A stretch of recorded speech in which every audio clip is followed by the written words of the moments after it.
ఎందుకంటే నేను సవాల్ విసిన్నా కదా, ఆ సవాల్కు రాజీనామా చేస్తాడేమో అని చూసినా కానీ చూసుమన్నాడు.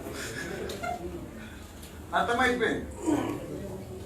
మంచి సవాల్ విసిరితే కూడా స్వీకరించకుండా, ఎందుకంటే కొత్తగా పీసీసీ అయిండు, ఇటువంటి సవాల్ చేస్తేనే కదా రేపు ప్రజలలో పోతే కదా పేరు వచ్చేది.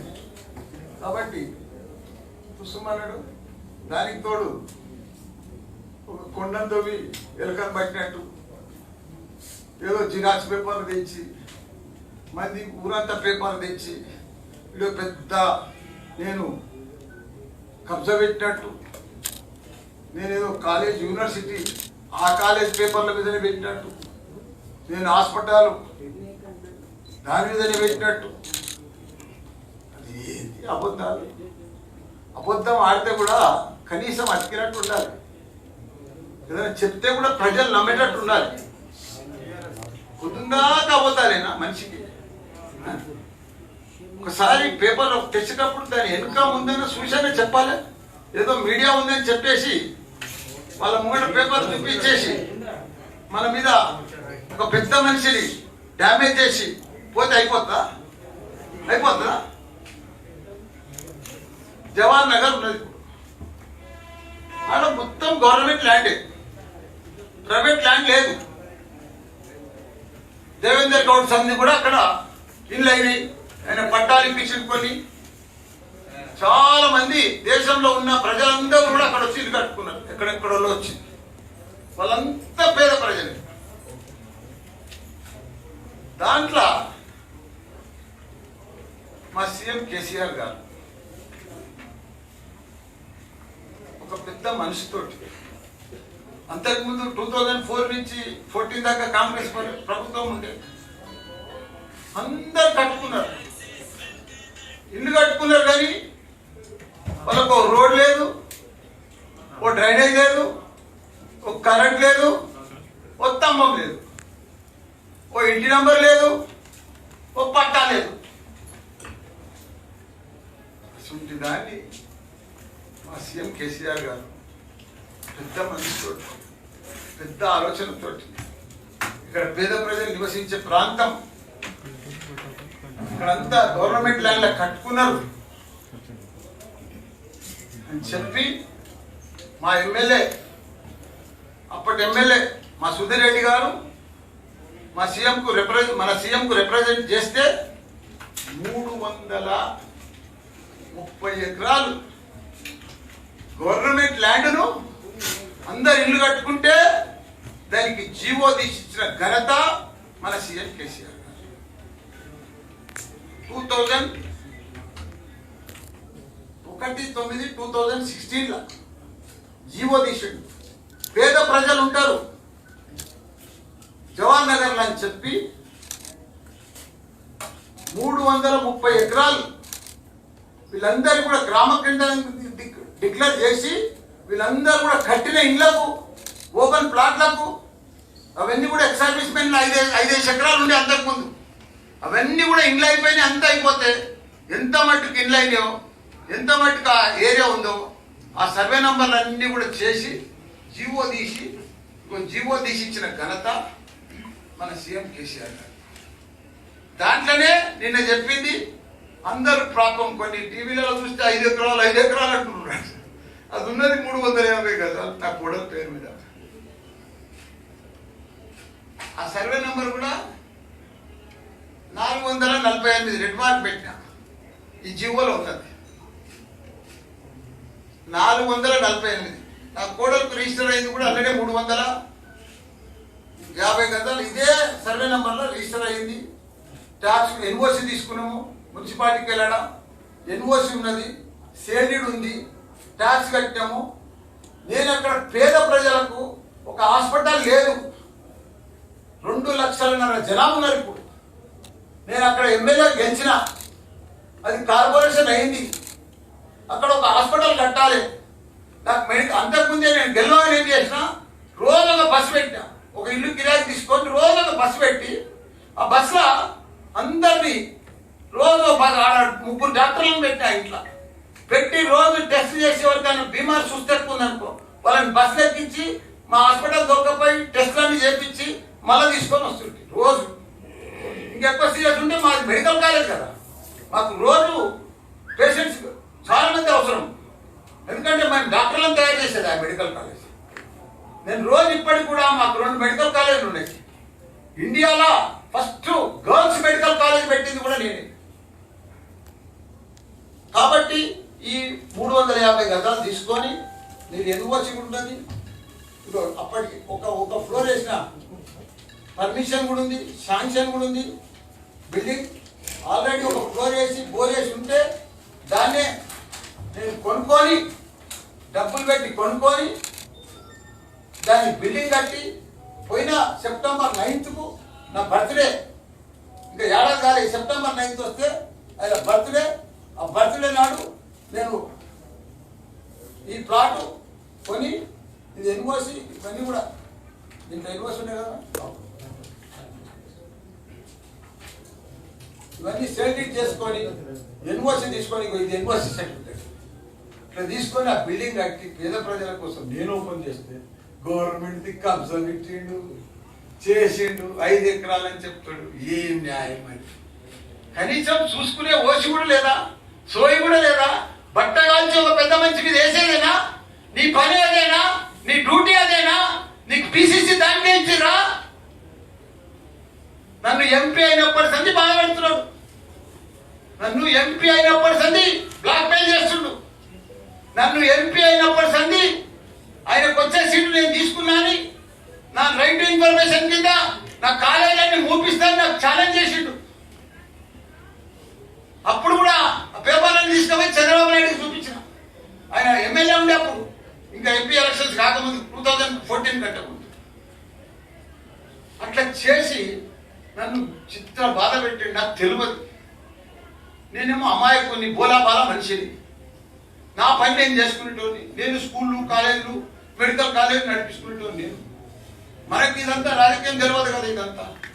ఈయనేమో ఓవర్ స్మార్ట్, ఇక నేనే అంతా, నాకున్న తెలివి ఎవరికి లేదు, నాకున్న స్టైల్ ఎవరికి లేదు, నాకున్న సబ్జెక్ట్ ఎవరికి లేదు, నాకున్నదని ఆయనది అది. అరే బాబు, టైం వస్తుంది, అందరికీ టైం వస్తుంది. ఎక్కువ దినాలు నడవది. గ్యాసులు కానీ ఈ బ్లఫ్లు కానీ ఇవన్నీ కూడా లాంగ్ రన్ నడవాయి. అని ఎంత ఇబ్బంది పెట్టాడు, చాలా ఇబ్బంది పెట్టాడు. ఎంపీ అయినాక గెలిచినాక చంద్రబాబు నాయుడు కూడా చెప్పినాం, అయ్యా నన్ను ఇబ్బంది పెడుతుండు, నన్ను బ్లాక్మెయిల్ చేస్తుండు. నన్ను 2 మెడికల్ కాలేజ్ ఉండి నాకు ముందే ఎలక్షన్ కాకముందు 2012 ఒకటి వచ్చింది, కిరణ్ కుమార్ రెడ్డి వచ్చినప్పుడు. 13లో కూడా ఒకటి వచ్చింది. 2 మెడికల్ కాలేజ్ పడితే 14లో నేను గెలిచిన ఆయన సీట్ నేను తీసుకున్నాను. ఎంసీఏకి రాసేసిన డైరెక్ట్ లెటర్లు. ఆయన లెటర్లు రాస్తే ఇదంతా ఇప్పటికనే దొంగ కాయిదాలు మేనేజ్ చేస్తుండు, అది చేస్తుండని చెప్పి లెటర్లు రాసి నన్ను బ్లాక్మెయిల్ చేస్తే ఇస్తే ఈ లేకపోతే ఈ లెటర్లు రాస్తున్నాను చెప్పి రాసేసిండు. రాసినాక ఒక మీడియేటర్ తోటి పోయి బతిలాడుకుని కూర్చున్నాం. అప్పటి సంధి కూడా బాధపడుతున్నాను. అది ఆయనకు తెలుసు, నాకు తెలుసు. ఇది తర్వాత చెప్తా.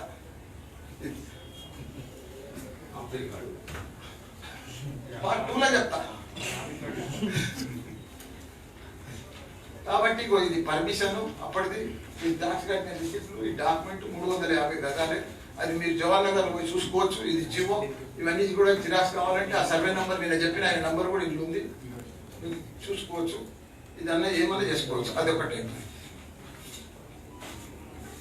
ఇదొకటి నా కాలేజీ, నా సంస్థలు అందరూ. నేను 2002లో నేను first engineering college,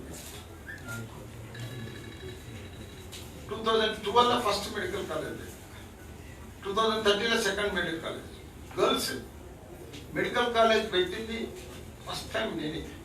girls dental college పెట్టాను, గర్ల్స్ ఇంజనీరింగ్ కాలేజ్ పెట్టింది 2008లో. ఈరోజు గర్ల్స్ కోసం మంచిగా గర్ల్స్ని చదివిస్తే, వాళ్ళకి మంచిగా జాబ్లు ఇప్పిస్తే వాళ్ళు గొప్పలు అవుతారని చెప్పి గర్ల్స్ సపరేట్ కాలేజ్ పెడితే ఎంత సక్సెస్ అయినట్టు. ఈరోజు నా గర్ల్స్ ఇంజనీరింగ్లో ఒక డ్రైవర్ అమ్మాయి, ఒక అటెండర్ అమ్మాయి, ఒక మామూలు రైతు బిడ్డే. వీళ్ళంతా ప్రతి గ్రామంలోకి వెళ్ళి 3 ఇళ్ళకు తీసుకుంటే ఒక అమ్మాయి నా కాలేజీలు ఉంటాయి. మీ దాంట్లో కూడా మీ చుట్టాల సడకుని బిడ్డ కానీ, బామ్మర్ది బిడ్డ కానీ, తమ్ముడి బిడ్డ కానీ నా తను లేరా? వాళ్ళకి పర్ఫెక్ట్ గా ఫీజు రియంబర్స్మెంట్ మీద చెప్పి మంచి ట్రైనింగ్ ఇచ్చి పెద్ద పెద్ద ఒక తండ్రి ఏం చూస్తాడు 4 ఏళ్ళు. ఇప్పుడు నిజామాబాద్ ఉంది, ఆదిలాబాద్ ఉంది, హాస్టల్ లేవు. మన హైదరాబాద్ అప్పుడు 15 ఏళ్ల కింద ఇప్పుడు కూడా సరిగ్గా లేవు హాస్టల్. నేను ఒక్కరిని హాస్టల్ పెట్టి ఇప్పుడు నా దాని అమ్మాయిలు 7,000 మంది ఉంటారు హాస్టల్. అంత పెద్ద ఎత్తున పెట్టి వాళ్ళకు మంచిగా ట్రైనింగ్ ఇచ్చి వాళ్ళకు తండ్రి ఏం కోరుకుంటాడు, నా బిడ్డ 4 ఏళ్ళు ఇక్కడ చదివితే నమ్మకానికి నాణ్యతకు మల్లారెడ్డి సంస్థ అని చెప్పి ఆయన నమ్మకంతో వేస్తే ఆ నమ్మకంతో నేను వాళ్ళకి మంచి ట్రైనింగ్ ఇచ్చి 4 లక్షల జాబ్ తోటి వాళ్ళకు ప్లేస్మెంట్ సర్టిఫికేట్ తోటి ఇంటికి పంపించాను. ఒక్కొక్క పేరెంట్ ఏడుస్తారు బయటప్పుడు. అత్తగారింటికి పోతే ఎట్లా ఏడుస్తారు, అట్లా నా కాలేజీలో గ్రాడ్యుయేట్ సర్టిఫికేట్ తీసుకుపోయినప్పుడు అట్లా ఏడుస్తారు. కాలేజ్ విడిచిపోవాలంటే మా సార్ కాలేజ్ అని ఇలా ప్రపంచంలో అంతా లక్షల మంది ఉన్నారు నా స్టూడెంట్స్. ఎక్కడ పోయినా సార్ నేను నీ కాలేజ్ వచ్చాను సార్ నేను నీ కాలేజ్ వచ్చాను సార్ నాకు అసలు పెద్ద మనిషిని పట్టుకొని బ్లాక్మెయిల్ చేసి బాగా ఇబ్బంది పెట్టి ఇలా ఏదో కాగితాలు చూపించి ఇది దొంగ కాగితం, ఇది చిత్తు కాగితము, ఇది ఆ కాగితము, ఇది అది పద్ధతి, ఇది అది ఏ సీటులా నేను ఎంపీ ఉన్నా.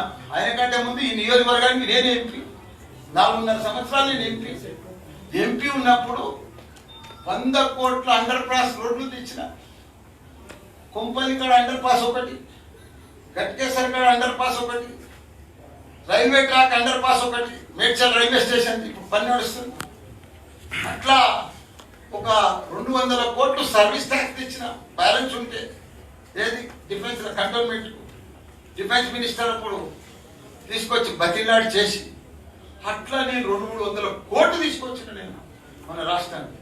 నువ్వేం తెచ్చినా కలిసి రోజు మల్లారెడ్డి కాలేజీలకు వచ్చిన అడిగిట ఎన్ని కాలేజీలు పంచుకునే మల్లారెడ్డి కాలేజీలో భూమి ఉందా, ఆయనకి ఏదైనా ల్యాండ్ ఉందా, ఆయనకి ఏదైనా ఫ్యాకల్టీ ఉందా, ఆయనకి ఏమైనా పర్మిషన్ ఉన్నాయా, ఆయన దొంగ పిల్ల చేస్తురా, ఆయన దొంగ స్కాలర్షిప్ తీసుకుంటురా అని క్వశ్చన్ అడిగితే మొన్న మార్చుకున్నాడు. పార్లమెంట్కి పోతే ఇంకా నీ బ్లాక్ మెయిలేనా, ఇంకా నీ జీవితం అదేనా క్వశ్చన్ అడిగితే హెచ్ఆర్డి మినిస్టర్ రైటింగ్ లో ఇచ్చిండు. నా కాలేజీ పేరు 13 నా మొత్తం లెటర్ ఇచ్చిండు. నిన్న కూడా కొందరు రిపోర్టర్లకు ఇచ్చిన, ఇప్పుడు కూడా చూసుకోండి వెబ్సైట్ లో కూడా ఉంది. పార్లమెంట్ క్వశ్చన్ ఇది క్లియర్ ఉన్నాయి. మల్లారెడ్డి తన ల్యాండ్ డిస్టర్బ్ లేదు, ఫ్యాకల్టీ డిస్టర్బెన్స్ లేదు, ఏది పిల్లల డిస్టర్బెన్స్ లేదు, బంగారం లెక్క నడుస్తుంది. క్లియర్ సర్టిఫికేట్ ఇచ్చిండ. ఇంతకంటే హెచ్ఆర్డి మినిస్టర్ ఇచ్చినాక ఇంకేం కావాలి చెప్పు, నీకేం కావాలి? బర్దాష్ అయితే లేదు, మల్లారెడ్డితో కంట్రోల్ అయితే లేదు. ఎక్కడ దొరుకుతుందో ఏం దొరుకుతుందో ఇదేనా నీది చూసేది? ఇంకా ఇది అయిపోయిందా? నిన్న పార్లమెంట్ కనిపించిందా? మన కంటోన్మెంట్ వచ్చిందా? డిఫెన్స్ కమిటీలో నేను కొత్త గెలిచినప్పుడు నేను కూడా లాస్ట్ టైం డిఫెన్స్ కమిటీలో ఉన్నా, ఎంపీ ఉన్నప్పుడు. మేము తన జీవికే బయోలో ఏదో ఆడ ఫంక్షన్ అయితే పోయినాం రెస్టారెంట్ ఓపెన్ చేస్తాడు. నేను రేవంత్ రెడ్డి కలిసి ఫస్ట్ ఆయన ఎలక్ట్ అయ్యాడు, నేను మంత్రి అయినా. ఎలక్ట్ అయితే ఇద్దరం కలిసి లంచ్ చేస్తున్నాం అంట. చేసినప్పుడు అడిగండి ఎట్లా మళ్ళా అది ఇదని చెప్పి దీంట్లో ఏది తీసుకోవాలని నేను ఏ కమిటీలో ఉండాలన్నాడు. అన్నా నువ్వు మన కంటోన్మెంట్ ఉన్నది, నువ్వు డిఫెన్స్ ఉండమని చెప్పి నేనే సజెషన్ ఇచ్చాను. డిఫెన్స్ ఉండమని అయితే డిఫెన్సే తీసుకున్నాను. ఉన్నాక మొన్న కమిటీ ఎంపీలంతా వస్తే టూర్కి ఆ కంటోన్మెంట్లో మీటింగ్ అయితే ఇక్కడ అన్ని బంగ్లాలు ఉన్నాయంట కదా. గదా ఇంకా నీకు బంగ్లాల కాడ వసూలు చేసుకుంటావు, సిగ్గు ఫంక్షనాలు ఉన్నాయంట కదా. ఇక్కడ వాళ్ళ కంప్లైంట్ చేస్తుండే మా సాయం ఉన్నాడు నాకు చెప్పిండు. అరే ఈడ కూడా అదే అడుగుతుండే. ఈడ డెవలప్మెంట్ చేసావు, 2 ఏళ్ళు అయింది నువ్వు ఎంపీ అయ్యి, నువ్వు ఇప్పుడు పిసిసి ప్రెసిడెంట్ అయినావు. ఏదైనా ఇదైతే ఏదైనా చెయ్యాలి కదా నువ్వు. నేను గది చేసినా గిది తెచ్చినా గది తెచ్చినా అని చెప్తే ఏంటది? ఇప్పుడు మీరు పిసిసి అయిందని చూస్తున్నారు, అయిందని చూస్తున్నారు. మీరు ఫస్ట్ మీటింగ్ ఆదిలాబాద్ పెట్టిండా, ఆడ పాపం ప్రేమ్ సాగర్ బలి చేసిండా. మా మహేశ్వర్ రెడ్డి ఉన్నాడు ఆడ, నా క్లోజ్ ఫ్రెండ్, ఆయన నేను కాలేజీ పెట్టాను. ఇద్దరిని బలి చేసి మొత్తం ఖర్చు పెట్టించాడు. ఇదంతా సర్కస్ లెక్క. ఇప్పుడు నేను సినిమా ప్రొడ్యూసర్ను. ఇప్పుడు హైదరాబాద్ పోవాలంటే ఎవరు దొరకాలి? ఒక పక్కన ప్రేమ్ సాగర్, మహేశ్వర్ రెడ్డి పడుతుంది. అలా ఖర్చులంతా నువ్వే. సర్కస్ టీమ్ అంతా టెంట్ది, కుర్చీలది, మంచి చెడ్డ భోజనాలు, మనుషులు లేవట్టేది, తెచ్చేది అంతా నువ్వే. ఇక తెస్తే ఈయన పోతాడు, ఒకసారి 2 మాటలు సీఎం తింటాడు, 2 మాటలు అలా తింటాడు, జై జై సపాటు కొట్టుకొని వచ్చేస్తున్నాడు. అది జరిగింది ఏమి దళితుది గిరిజనుల ఆత్మగౌరవ సభ ఎట్లుండాలి? ఆ సభట్లో అయిందా? ఇబ్రాహీంపట్నంకి వచ్చినాం. ఆడ మా వెంకటరెడ్డి అని రానన్నాడు. పక్కన మహేశ్వరం పోయినాం, పెట్టినాం. పాపం మా పెద్దలు ఇద్దరు మంచి వాళ్ళు, మల్రెడ్డి రంగారెడ్డి, రామరెడ్డి, నాకు దగ్గర చుట్టాలు. వాళ్ళని ఆడ బలి చేసినాం, పైసలు ఖర్చు పెట్టి సర్కస్ చేయించినాం, టెంట్ చేయించినాం. ఆడికెళ్తే చాడేసినాం టెంట్. మళ్ళా 3 చింతల పని చేసినాం. 3 చింతల పని ఏం చేసినాం? ఏం వచ్చినాం? ఒకరోజు దళిత వాడలు నిద్రపోతాను. నిద్రపోయి 45 గంటలు వచ్చినాం. ఆడ కూడా ఇద్దరు ఉన్నారు పక్కన. మా వజ్రేష్ యాదవ్, మా హరివర్ధన్ రెడ్డి. ఇద్దరు ఏం చేసాడు?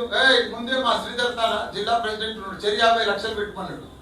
అట్లయితే నేను వస్తా, లేకపోతే రానంటే వాళ్ళు ఇద్దరు 50 డిపాజిట్ చేసినాడు. 50 డిపాజిట్ చేసి సర్కస్ సామాను, టెంట్ సామాను అన్ని వచ్చినాయి. మనుషులు కూడా అంతా బయటికి వచ్చారు. వీడంతా ఊర్లలో ప్రతి ఒక్కరు కూడా మా సీఎం ఇన్ని స్కీములు చేసిండు, ఇన్ని పథకాలు పెట్టిన అన్ని ఫ్లే కార్డులు పట్టుకొని గో బ్యాక్ అని పెట్టిండు. తీరా ఒక ఇంట్లో పోయిండు. ఆయన ఓ ఇంట్లో నిద్ర చేసిండు, దళితుల ఇంట్లో చేసి ఏం చేసిండు? పండుకొని వచ్చిండు, చేసిండు. ఆడొచ్చి మమ్మల్ని తిట్టిండు. అయిపోయిందా? తిట్టేదాకా సీఎంని తిట్టిండు, నన్ను తిట్టిండు. ఇక తిట్టే మేము ఒప్పుకోవాలని చెప్పు. అది అయిపోయినాక ఏమైంది? ఆడ శివయాత్ర చేసింది నిన్ననే. ఆమె దళిత మహిళ ఏం చేసింది? కుడతా ఆ ఇల్లంతా కడిగింది. ఓ ఇది మనిషి వచ్చిండు, మా ఇంట్లోకి వచ్చిపోయాడు. సీఎం కేసీఆర్ తెలిస్తే నాకు 10 లక్షలు పడదేమో రైతు బంధు, దళిత బంధు అని ఇల్లంతా కడుకుంది. శివయాత్రలో పాల్గొన్నది ఆమె. ఆ ఇంటి ఆమె భయమైపోయింది. ఈయన వచ్చి ఇంట్లో పడుకున్నాడు కదా, మరి కేసీఆర్ తెలిస్తే పేదోళ్ళు దళితులు నాకు 10 లక్షలు వచ్చేది రాదేమో అని ఆమె భయపడి, బిడ్డ అందరూ మా నాయకులంతా నుంచి ఇల్లంతా కడుతున్న బిడ్డ పవిత్రం చేసేస్తారు, నా దళితం తీసేస్తారు. ఇల్లంతా కడిగి ఆ శవం పోసినాము. అదేమైంది? గట్ల గట్ల వాళ్ళిద్దరిని బలి చేసేటప్పుడు ₹1 కోటి. ఇప్పుడు నెక్స్ట్ దాతలు చూస్తుంటే కదా, మళ్ళీ గిరాకీని చూస్తుంటే ఇంకో టెంట్ పెట్టాలంటే ఇంకో గిరాకీ రావాలి. ఈయన చేసింది గిదా పిసిసి వచ్చి మా సీఎం కేసీఆర్ గారు. ఎలా ఒక చరిత్ర, దేశంలోనే చరిత్ర. ఒక చెట్టును చూస్తే కేసీఆర్ అనిపిస్తాడు, ఒక చెరువును చూస్తే కేసీఆర్ అనిపిస్తాడు, ఒక పంటను చూస్తే కేసీఆర్ అనిపిస్తాడు, లైట్ను చూస్తే కేసీఆర్ అనిపిస్తాడు. నువ్వు ఎక్కడైనా మరి చూడా కేసీఆర్ కనిపిస్తాడు. ప్రతి పేద గుండె కేసీఆర్ కనిపిస్తాడు. ఒక ఆడబిడ్డకు పెళ్లి కావాలంటే కేసీఆర్ కనిపిస్తాడు. ఒక తాతకు పింఛన్ పడాలంటే కేసీఆర్ కనిపిస్తాడు. ఒక దివ్యాంగులకు 3000 పింఛన్ పడాలంటే కేసీఆర్ కనిపిస్తాడు. అసంతులను పట్టుకొని, ఒక మహాత్ముని పట్టుకొని దళిత బంధు ఇస్తా అంటే 2000 కోట్లు రిలీజ్ చేసింది. డబ్బులు లేవు, కరోనా వచ్చింది, 1,00,000 కోట్లు నష్టమైంది. అయినా నేను ఇస్తానా, నేను మాట ఇచ్చిన నా పేదలకు. నిన్న స్టేట్మెంట్ కూడా మా సీఎం ఇచ్చింది కదా. అంత చెప్పి 2000 కోట్లు రిలీజ్ చేసి నిన్న రివ్యూ మీటింగ్ పెట్టి వాళ్ళకంతా అవేర్నెస్ ప్రోగ్రామ్ పెట్టి మీరందరూ కూడా ఉపాధి కావాలి, అభివృద్ధి కావాలి, పెద్ద కావాలి, గొప్పలు కావాలని చెప్పి ఇవన్నీ చేసి ఇచ్చిన ఘనత మన సీఎం. తెలంగాణలో ఎవరైనా చేసిన ఇట్లా అసలు ఆయన మహాత్ముని పట్టుకొని తిరుగుతావు, నోటికి వచ్చినట్టు సపోర్ట్ కొడతావు, పక్కకున్న చిల్లరగానే పెట్టి. అదే ఆ పద్ధతి. ఇదా నీ రాజకీయం? ఇదా నడుస్తా? ఒక్క సీనియర్ లేడు నీ దగ్గర. ఇక అవన్నీ నీ పార్టీ నీకే మాకేందుకు, కానీ ఇది పద్ధతి కాదు, ఇది మంచిది కాదు. అంటే ఆయన మా సీఎం తింటాడు, మంత్రులను తింటాడు, మేము చూసుకుంటూ పోవాలా? నేను చూసుకుంటూ పోవాలా? దేనికోసం తింటావా? ఎందుకోసం తింటావు? నువ్వు ఏం చేసినావని తింటావు? నువ్వు ఒక దివాళ తీసిన పార్టీలో నువ్వు పిసిసి అయినావు. ఎవరు దిక్కు లేకపోతే నిన్ను చూసి ఇచ్చిరు ఆ పార్టీల పీసీసీ.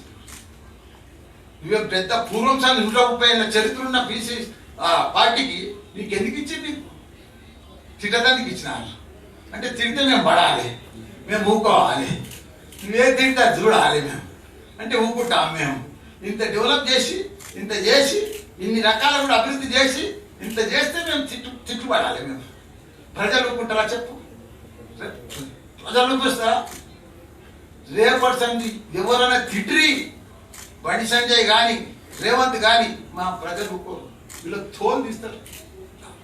తిట్టవలసింది అవసరం ఏముంది? నువ్వు ఏదైనా పని చేయి, పో ప్రతిపక్షంలో నువ్వు మంచిగా అడుగు. నీకు రోడ్డు తక్కువ ఉంటే రోడ్డుకి చేస్తా అని చెప్పు, నేను ఢిల్లీకి వెళ్ళి తెస్తా అని చెప్పు, నేను ఇది అభివృద్ధి చేస్తా అని చెప్పు, తప్పేముంది? నువ్వు ప్రతిపక్షంలో నువ్వు కూడా ఒక ఎంపీ కదా, నువ్వు ఒక పిసిసి ప్రెసిడెంట్వే కదా, నేను ఏమైనా చేయవద్దంటున్నారా? 2 ఏళ్ళు అయిపోయింది మల్కాజ్గిరిలో, ఏమైనా తెచ్చినావా? ఉత్తగానే మాటలనే స్టెప్ అయితే చెప్పు. గాలి మాట్లాడతావా నువ్వు? గాలి చెప్తావా? మల్లారెడ్డి దొంగ, మల్లారెడ్డి డాక్యుమెంట్లన్నీ దొంగ, డూప్లికేట్ యూనివర్సిటీ, డూప్లికేట్ ఎట్లా అంటే అయిపోతుందా చెప్పు? యూనివర్సిటీ ఉన్నది, యూనివర్సిటీ ఆయన చెప్పిన 650 సర్వే నంబర్ మా యూనివర్సిటీ రెజల్యూషన్ మాకు ఇచ్చినప్పుడు మేము డాక్యుమెంట్ యూనివర్సిటీ గవర్నమెంట్కి సబ్మిట్ చేసింది. రెజల్యూషన్ 14/2/2020లో మేము సబ్మిట్ చేసినాం. ఆయన అన్నాడు కదా ఆ డాక్యుమెంట్ పెట్టి యూనివర్సిటీ తెచ్చుకుంటాను. శ్రీనివాస్ రెడ్డిది 650 సర్వే నెంబర్, ఇలా 650 సర్వే నెంబరే లేదు. 21 ఎకర్స్ ఉంటే మాకు యూనివర్సిటీ ఇచ్చి 20 ఎకరాలు కావాలని చెప్పారు, నోటిఫికేషన్ ఇచ్చారు. 21 ఎకర్స్ పెట్టినాం, యూనివర్సిటీ తెచ్చుకున్నాం. నేను ఆయన కోసం చెప్తలేను, ఆయనకు చూపించే అవసరం కూడా లేదు. మా తెలంగాణ ప్రజలు, మా ప్రెస్ మీడియా మిత్రులు మీకు అందరికి తెలవాలి. తెలుసు మీకు మల్లారెడ్డి అంటే ఏందో, ఆయన సంస్థలు అంటే ఏందో. కావాలంటే ఇంకా మీకు డౌట్ ఉంటే రేపు ఒకసారి మీడియా మిత్రులందరూ రేపు లంచ్కి రండి. మీకు అను ప్రతి పర్మిషన్, ప్రతి ట్యాక్స్, ప్రతి లెక్క చూపిస్తాను. యూనివర్సిటీ రెజల్యూషన్ ఇది, సర్వే నంబర్ సీతాక్ అంటే 600 ఎకరాలు. నేనేం చెప్పిన 600 ఎకరాలు ఉన్నాయండి. రైతు బంధు పడుతుంది అంటున్నాను. అసలు 400 ఎకరాలు ఇన్స్టిట్యూషన్ కాలేజీల పేర్ల మీద ఉన్నాయి, రైతు బంధు ఎట్లా వస్తుందా? ఇప్పుడు 400 ఎకరాలు కాలేజీ పేరు మీదే ఉన్నాయి కదా, అగ్రికల్చర్ కాదు కదా, నీకు రైతు బంధు ఎట్లా వస్తుంది? ఆమె చెప్తుంది. ఎందుకంటే రేవంత్ మాయమాటలు చెప్తాడు కదా, పాపం మంచిది ఆమె కూడా ఇది చేస్తున్నాడు. మంచి సీతక్క మంచి మనిషి, నేను మాయమాటలు ఏంటి అన్ని నువ్వు ఇదాడు అని చెప్పి ఎందుకు అట్లా ఖరాబ్ చేసుకుంటాను? ఓసారి నెట్లో పడితే కూడా నాకు ఎంత రైతు బంధు పడుతుందో తెలిసిపోతుంది కదా. మా కొడుకులు కోడళ్ళు మేము 3 అన్నదమ్ములము, మా జాయింట్ ఫ్యామిలీ, ప్రాపర్టీస్ అని ఉన్నాయి. 400 ఎకరాలు ఇన్స్టిట్యూషన్స్ పోతే ఇంకా 200 ఎకరాలు అందరికి తలా 30 ఎకరాలు 20 ఎకరాలు ఒక్కొక్క ఫ్యామిలీకి ఒక్కొక్క యూనిట్. మాకు తెలియదా? మా నాయన చదువున్నది, మనం వ్యవసాయం చేస్తున్నాం మేము. కాబట్టి మా దగ్గర యూనివర్సిటీ ఆయన ప్రజలకు అందరికి నిన్న, ఎందుకంటే టీవీలలో అంతా వచ్చింది మల్లారెడ్డి ఈ డాక్యుమెంట్ పెట్టి అందరు డాక్యుమెంట్లతో సహా.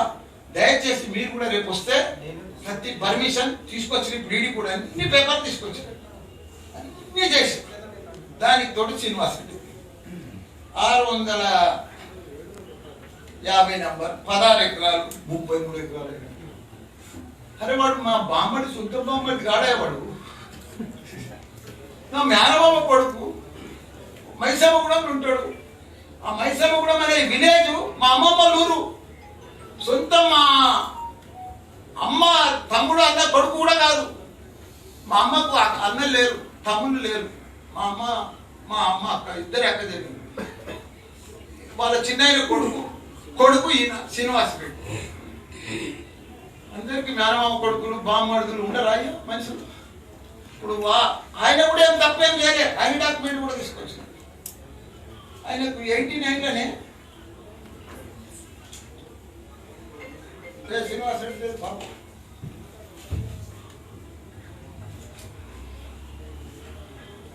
ఆయనకు 89లోనే పాస్బుక్ అప్లై చేసుకుంటూ ఈ సర్వే నెంబర్లో 16 ఎకరాలు ఆయన ధరణి పోర్టల్ వస్తుంది. పట్టా కొత్త లేటెస్ట్ ధరణి అయితే ఇట్లనే ఉంటుంది. ఆయనకు రోజు పైసలు పడుతున్నాయి దీనికోసం కూడా క్లియరెన్స్ ఇస్తాను ఇంకా మీకు. ఆయన చెప్పింది కదా ప్లాట్లు అయింది అదే అది కూడా చెప్తా. ఆయన పాస్బుక్ 2005లోనే ఆయన పాస్బుక్ అయింది. ఇగో ఇది ఎప్పుడైంది చూడు డేట్. ఆయన ప్రొసీడింగ్ ఎప్పుడు 89లో ప్రొసీడింగ్ అయితే ఇలా చేస్తున్నది గవర్నమెంట్ భూమి, దొంగ భూమి, ఈయన బామ్మది. ఇవి అబద్ధాలు చెప్తుంది, ఖచ్చితంగా అబద్ధాలు, నోరు తెరిస్తే అబద్ధాలు మనిషి. ఇది ఎపిసోడ్ ఇట్లుందిగా 16 ఎకరాలు, ఇంకొక 16 ఎకరాలు ప్లాట్లు అయింది 84లో. ఆయన ఎవరో గుర్తా, దుష్యంత్ రెడ్డి. ఆయన నా అయ్యకుడే, మా రాజశేఖర రెడ్డి అల్లుడు లేడు నాకు, అల్లుడు బాబాయ్ సొంతం, మా అయ్యకు తమ్ముడు. ఆయన విజయేందర్ రెడ్డి అని ఆయన అడ్వకేట్ చేస్తాడు. ఆయన బిడ్డలు అల్లుళ్ళు అది కొన్నారు. ఇద్దరు 16 ఎకరాలు కొన్నాడు. ఈయన ప్లాట్ చేసాడు, సంజీవరావు అనేటోనికి లేఅవుట్కి ఇచ్చాడు. ఈయనకున్నది ఆయనకున్నది, అది ఇంకా భూమి మీద ఎక్కువ తక్కువ పడుతుంది కదా.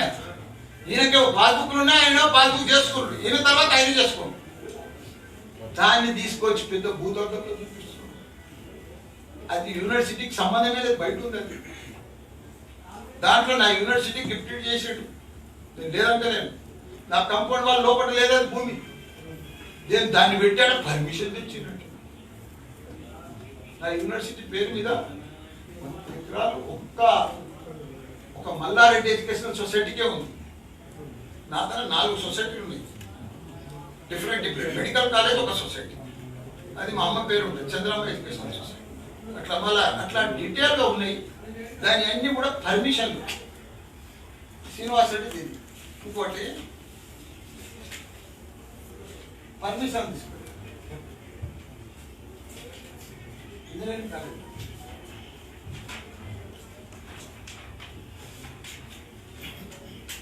నేను ఎంత ట్యాక్స్ కడతా గుర్తాను ఏడాదికి గెజైంది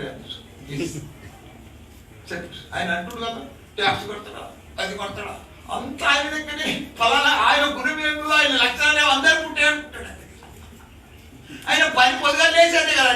ఇప్పుడు ఒకటే నేనంటే పాలమిన, పూలమిన, బోర్వెల్ నడిపించిన, చిట్టీలు నడిపించిన, స్కూల్ పెట్టిన, కాలేజీలు పెట్టిన, మెడికల్ కాలేజీ పెట్టి నేను పెద్దగా అభివృద్ధి చెందిన. ఆయన ఏం చేసి అభివృద్ధి చెందిన చెప్తున్నా, నీకు కూడా అంతా తెలుసు ఆయన ఎట్లా అభివృద్ధి చెందిండు. పొద్దుదాకా రైట్ టు ఇన్ఫర్మేషన్. ఇది ఆయనకి ఎట్లా వచ్చినాయి? బంగ్లాలు, పంజాబీ బంగ్లాలు, బంగ్లాదేశ్ ఆస్తులు ఇవన్నీ ఎట్లా వచ్చినాయి? ఏం చేస్తే వచ్చినాయి? నువ్వు ఎట్లా నా పంచలో చెప్పు, నాకు ఒక్క మాట చెప్పు. నేను ఇవన్నీ చెప్తున్నా కదా. నీకు జాగాలు ఎట్లా వచ్చినాయి? ఆ ప్రాంతం మీద బిల్డింగ్ ఎట్లా వచ్చింది? పోయి అట్టగాలి ఇచ్చినప్పుడు అదే చెప్పు. నాకు అట్టగాలితో వచ్చిందని చెప్పు. ఉందా కదా? ఒక మనిషిని మాట్లాడే ముందు ఆలోచన చేయాలి. అవతలోడు అంత చులకన చూడకు. అవతలోడు ఏమి ఈజీ ఉండడు. అవతలోడు చాలా బోలా ఉన్నా కానీ నా దినాలు లేట్ వాళ్ళు తీసుకున్నారనుకో మైండ్ అంతా బ్లాక్ అయిపోవాలి. ఏదైనా ఎదుటి మనిషికి మర్యాద ఇచ్చేది నేర్చుకోవాలి. మొదలు రేవంత్ మర్యాద ఇచ్చేది నేర్చుకో, అప్పుడు ఆటోమేటిక్గా నీకు మర్యాద దొరుకుతుంది. ఒక గొప్ప పదవి మీద ఉన్నావు, 135 ఏళ్ళ చరిత్ర గల పార్టీకి నువ్వు పిసిసి ప్రెసిడెంట్ అయినావు. ప్రతిదీ గౌరవించుకో. మాకు తెలుసు అన్నీ, మేము పెద్ద మనుషులం, ఏదైనా రెస్పెక్ట్తో ఉన్నలం, విద్యా సంస్థలు నడిపించగలం, రాజకీయం ఉన్నాం. ప్రతిదీ కూడా ఆలోచన చేసి చెప్తాం. ఇప్పుడు నీకు చెప్పాలంటే నువ్వు నేను గుళ్ళకి దొరికితే తెలుస్తుంది. ఒక నిమిషం కాదు నేను చెప్పాలంటే నీకు. కానీ నీ లెక్క అంత చురుకన మేము ఇది కాదు మనుషులు. ఇప్పటికైనా జాగ్రత్త రేవంత్, మర్యాదతో నుండు, పెద్ద హోదాలు ఉన్నావు, ఒక ఎంపీగా ఉన్నావు. ప్రతిదీ ఏదైనా అభివృద్ధి కోసం ఆలోచన చేయి, పార్టీ కోసం ఆలోచన చేసుకో, పార్టీని అభివృద్ధి చేసేది ఆలోచన చేసుకో. ఇట్లా అవి ఇవి తిట్టేది, తిట్టంగానే సప్పట్లు కొట్టంగానే గొప్పడో కావు. ఇవాళ రేపు మా కార్యకర్తలు కూడా ఊరుకోరు. ప్రతి గ్రామంలో మొన్న దెబ్బతోటి ఊరూరు నాకు ఎన్ని ఫోన్లు వచ్చినాయి అనుకుంటున్నాను. వాళ్ళకి ఎన్ని ఫోన్లు, బయట దేశాలకు ఎన్ని ఫోన్లు నాకు. దేశ విదేశాలకు ఎంత రెస్పాన్స్ అనుకుంటారు? నా ఫాలోవర్స్ ఏమనుకుంటారు మీరు? లక్షల మంది, నేను ఇంజనీర్లను, డాక్టర్లను, ఎంత మీకు తెలవదా? వాళ్ళంతా కాంగ్రెస్ వాళ్ళే ఫోన్ చేసిరా, అరే ఏమన్నవే అరే అరే అరే అరే బడే చెప్పిన కాంగ్రెస్ సొంతమైన ఫాలోవర్స్ ఫోన్ చేసి, ఎందుకంత నీకు చెప్పు? నీ పద్ధతుల్లోనే నీకు ఈర్షపడుతురంటే, నేను తింటే నవ్వుతురంటే నీకు ఏందని చెప్పు? అదో జీవితమా చెప్పు? నేను అది గొప్పతనం అనుకుంటాను. మాకు రావా భాష? ఖబర్దార్, ఒకటే విషయం చెప్తున్నా, ఈ ఏలటి సంధి ఎప్పుడే కానీ మా సీఎం జోలికి వచ్చినా ఇంత అభివృద్ధి చేస్తున్నాడు.